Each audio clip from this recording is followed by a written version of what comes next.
Hey everyone, how's it going? Welcome back to the weekly watch list video brought to you by DView. That's the application that I'm using for charting, screening, watch list, alert management. It is my daily driver, and I highly recommend checking out the link down below in the description, as well as popping up right now for the introductory offer to DView. So go ahead and check that out. And with that said, in this video, we're going to cover a lot of stocks. We've got about 23 names to go through on my wider weekly list, stocks that are setting up and potentially actionable at some point next week. So stick with us. And if you do enjoy this video, please go ahead and leave a like down below. Subscribe if you're new to the channel, and let me know which of these names is your favorite down below in the comments. And if there's any names not on this list that you think I should take a look at, let me know as well. With that said, let's go ahead and start with AXON here. And just to lay out the layout, we've got the daily chart here on the left, 65-minute time frame here on the right-hand side, and then earnings and sales data, as well as surprise and estimates down here at the bottom. So you can take a look at those fundamental numbers as well while you're looking at a multi-time frame chart. This is so cool to me. That's really why, that's what I've wanted for so long. And it's great to finally make that happen in this platform. So first, take a look at AXON. Nice longer term trend, move out of this consolidation, and now it's kind of compressing back into the 21 EMA and has about 4 days of consolidation, short-term pullback within this move, which would be actionable as a break of the downward trend line here. And you've got an inside day on Friday as well, so trade off of, so you can manage risk as it pushes through this prior high. So that's AXON, definitely a name worth keeping an eye on. You can see a nice growth estimates in the next few quarters. Moving on, we've got MAXN. This group has been reasonably strong. FSLR is another name we'll cover in this list. Nice gap up on large volume here, up 44%. It then pulled back to the 21 EMA, consolidated, pushed higher, and had a really nice upside reversal here on Friday. And I'm watching for a breakthrough this level on the 65-minute time frame, on the short-term time frame, as it kind of reclaimed that 50 SMA, retested it here, and then put in a little bit of a pullback, slight pullback right at the 21 EMA on that time frame. And this kind of lines up with a breakout, just a little bit higher of this overall consolidation. We did have a failed breakout so far, but a nice action here on Friday to end out last week. And you've got really nice estimates coming in to this name. Moving on, we've got PVH. It is in the apparel or footwear group, and these are FactSet designations here. And you've got a nice base forming off the bottom here. First kind of mature base, a gap up within this base on really nice volume. And now it's kind of going tight a little bit. You can see on the 65-minute time frame, compressing versus that 21 EMA. Not a great bar here on Friday, but as it pulled in, it kind of formed against this range that we had been building and held it. So I'm watching for a push higher on volume moving out of this consolidation, maybe use about 88.60 as your pivot. And that's kind of the top of this range, 88.55 or so. And definitely want to see volume push higher and a strong close as it tries to push towards the top of this prior base. So that is PVH. Moving on, we've got ONON, another one that had been forming a range, tried to push higher, and then kind of was rejected on this past Friday, but we're forming a range right under 30.98, and kind of on the bottom, you've got this prior pivot at 30.64, so you're forming a little bit of a range here, and I'm basically watching for a U-turn, a push higher on volume, and looking to get involved with like this stop, at the low of this prior range or at these moving averages, which would be rising at that point. And definitely want to see a strong move and strong close on that day as it tries to kind of continue a trend after this really nice gap up on extremely large volume. And you've got nice fall on volume as well in this recent IPO. So definitely a focused name of mine. And we'll see if it kind of opens within the wick and maybe pushes higher from that point. Then you could use an opening range breakout, a VWAP retest, whatever kind of your preferred entry tactic is. And that is a way that you could go ahead and get positions. So that is ONON. Moving on, we've got CBAY, and this is definitely one of the more speculative names on my list.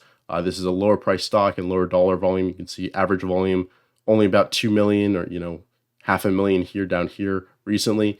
But this is extremely strong. You can see off the bottom from 3 to basically 10 in just, a matter of a few months. And now it's compressing really nicely on the right-hand side. So ideally, this would happen in a higher dollar volume name, which I would know more about the fundamentals. But this is more of a play on the overall chart and this is a biotech, so there's going to be more risk involved regardless. And you can see on the 65-minute time frame that it's definitely choppy and not that liquid intraday, so keep that in mind. Just kind of interested to see how this plays out, whether we do get a nice breakout from this volatility contraction pattern, power play, whatever you want to call this, after this super powerful move above that 21 EMA. Definitely you'd want to lock in profits pretty quickly and make sure you cover, you protect your break-even point as quickly as possible. Another more kind of speculative name, DNMR. You can see a similar strong price move upwards from $2 to $4. Now it's compressing, forming a high tight flag. And again, I'm more kind of interested in just watching to see how this plays out. You've got an inside day here on this Friday here on the lowest volume within this consolidation. And you basically just watching for a large volume move higher. You can see on the 65-minute time frame how it's compressing here. And you've got a clear level around 4.27. And on the bottom here, you can manage risk versus that 4 level. You can see it held for here on this day right here on that Friday. CMPR, moving on, we've got another push higher on large volume. Now it's kind of compressing here. You can really see that on the 65-minute time frame. That's why it's really helpful to look at multiple time frames at once. And as I'm kind of putting this list together, I've often got the daily on one screen here, and then the weekly chart here to look at that overall pattern. Where's the stock within its life cycle? And then once I've got a solid list, I look at that 65-minute time frame to set alerts and look more at entries and where I would manage my risk. So you could buy a break of this range, set the stop right at the bottom here, right at the moving averages or these prior lows. Moving on, we've got IONQ, another push higher, and then kind of a tightness consolidation. Not super tight here, especially here this Friday. It's actually an outside bar. So I'd love maybe one more inside day, a little bit more of a contraction. But I like the power that showed on this bar. And you can see it's up 20%. And now it's kind of going sideways, drifting sideways, getting a little bit tighter. And you can see the volume dropping off. So this is ideally what you like to see. And, hopefully it consolidates and then pushes higher out of this prior consolidation.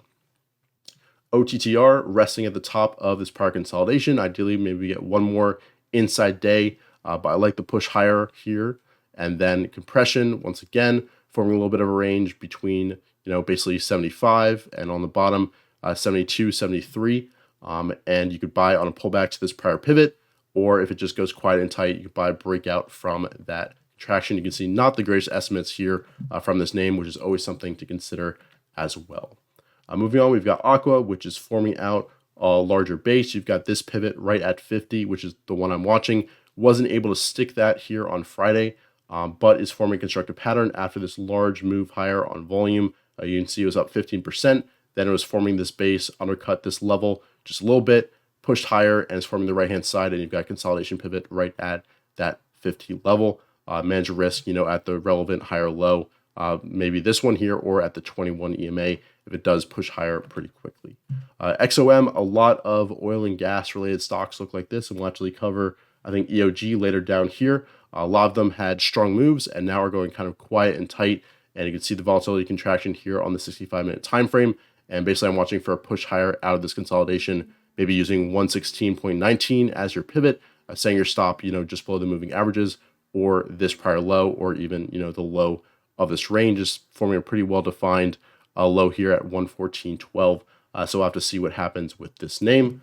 Moving on, we've got LULU, another one forming out a prior base here, and then, having a nice gap up on earnings and going very quiet and tight, and, holding up really, really well. You can see that in the 65-minute time frame. You've got topside pivot around 368, 61, all the way up to 370, and then the bottom of the range around 363. So watching for a push higher on large volume, maybe through the 370 level. Moving on, we've got Dexcom, and a lot of medical specialty names caught my interest, piqued my interest. Their charts looked like they were setting up together, and this one is forming out a larger base up the, off the bottom here. This is the kind of the first major base off those lows, and now it's forming a really nice and well-defined pivot at around 116.59. This high is 116.68, and you can see that you've got an intraday kind of pivot right here at 116.68 as well. So that's the same level here. So you could buy an early downward trendline break, or just wait for that key pivot, manage risk at that higher low, and these moving averages. So I like the kind of length of this base, nice kind of mature consolidation, and you want to see an explosion of volume as it pushes higher when it breaks that pivot.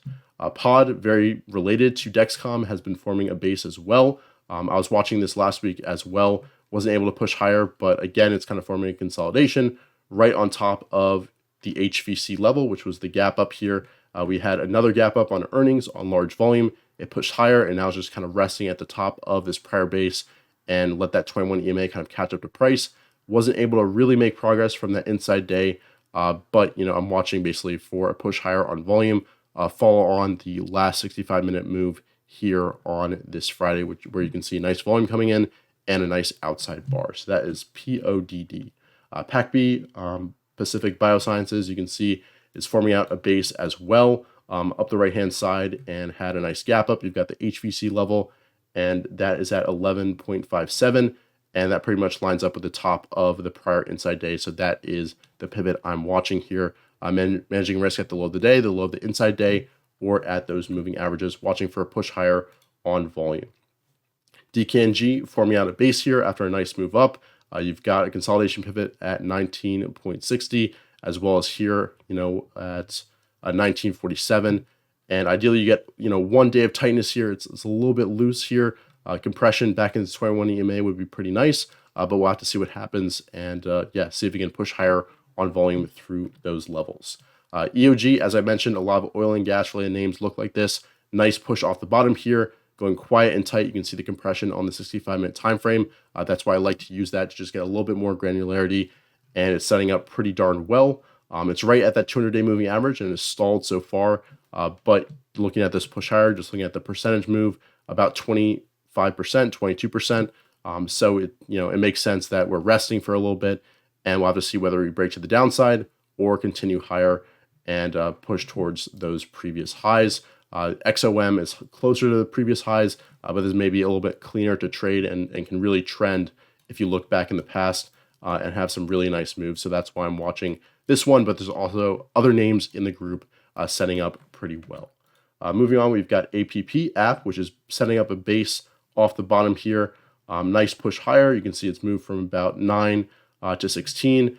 And what I like about this name is if we actually go to the weekly chart, this is kind of the first attempt after a really large decline. It's kind of the first mature base, and we'll have to see whether this develops. We've got some decent earnings expectations here, and we'll have to see whether this can finally form a bottom and break through 1747. There's absolutely nothing wrong with waiting until it's higher within this decline, but I figured I'd throw it on the watch list because I did see and notice some strength. I like the overall setup here as it's forming this base. So you can see a push higher off the bottom here and setting up a pivot right near that 16.64. It's just below that. Nice upside reversal action here on Friday as well.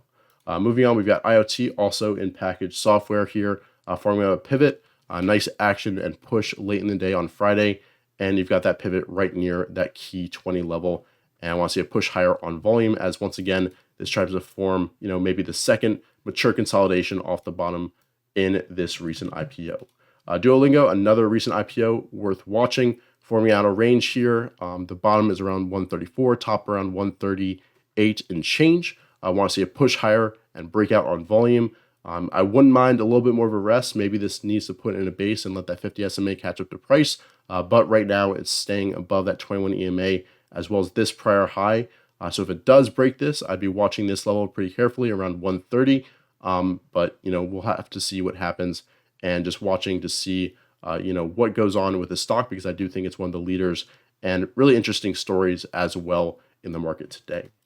Moving on, we got ALGM, one of the semiconductors that kind of pulled back over the past few weeks or so. NVDA we'll cover as well. But right now we had that nice brace breakout, and this is another pullback to the 10-week area, 50-day moving average in red here, and we'll have to see how it acts here. Ideally, we get one inside day, and then it pushes higher off these lows and starts trending again above that 21 EMA. I really like the strength that it exhibited after this push higher, after this breakout. We've got a nice textbook pullback into that base pivot. Let me just show that here, and really nice move on large volume. So definitely some institutional interest in this name, but we'll have to see whether it has enough in it for another push higher and for it to resume that trend. and we'll have to see whether it can hold the bottom of this range. Maybe it needs a little bit of a longer consolidation because it has already come quite a ways off the lows from 21 to 45. But definitely a name to keep an eye on and see what happens. FSLR, FactSet has it in semiconductors. It is related to semiconductors. They make some PV related ones, but obviously it's also in the solar area. And you've got a clear pivot here around 213.81. Nice inside day as well as tradable. This high is at 211.83 here. That was set on Friday, so we'll have to see what happens. But I want to see a push higher on volume. And once again, this has been one of the leading stocks over the past 6 months or so. A lot of nice earnings gaps and then trends higher. So I'll have to see what happens with this name. NVIDIA, lastly, this has been the king of the semiconductors. You see pulling back into that 21 EMA. So this is where we'd expect it to get support as it has in the past. But if it breaks that expectations, that's information as well. And maybe means that needs, a longer rest. Maybe we'll pull back to the 50 SMA, a whole nother basing process. And that would likely mean that the semiconductor group as a whole needs a little bit more consolidation as well. But super strong trend and nice action. And we'll see what happens next week, whether it can push through the top of this range around 269 and if it holds 262 on any pullback. So that is NVIDIA. And also just going, focusing on one key feature of DFU that I really like. You can see when the earnings is coming up April 24th after the market close. The gray flag means it's coming up in a little bit. Meanwhile, MAXN is a little bit more critical at April 19th after market close. So really nice handy feature that we thought up there. So that's pretty much it for a run through of these names. Let me know your thoughts down below in the comment section. Which of these is your favorite? It's a little bit of a long list, but I think my focus will be on the names that I view as the leaders. IoT definitely up there. CBAY, I'll just be watching pretty much to see how that acts because it is, biotech, lower dollar volume name. ONON, definitely a focus of mine, as well as FSLR and maybe DKNG. So those are kind of my top four, along with NVIDIA, which I think is the leader or the liquid leader here in the market as this moment. Obviously also watching the big cap tech, Tesla. We've got some other key reports coming in, and I'm also going to be taking a look to see how the financials act next week because they did have a nice move from JPM. So hopefully that's a good sign for the market. And yeah, we'll have to see next week how stocks act. So let me know your thoughts down below in the comment section. Leave a like down below if you enjoyed, and I'll see you guys in future videos.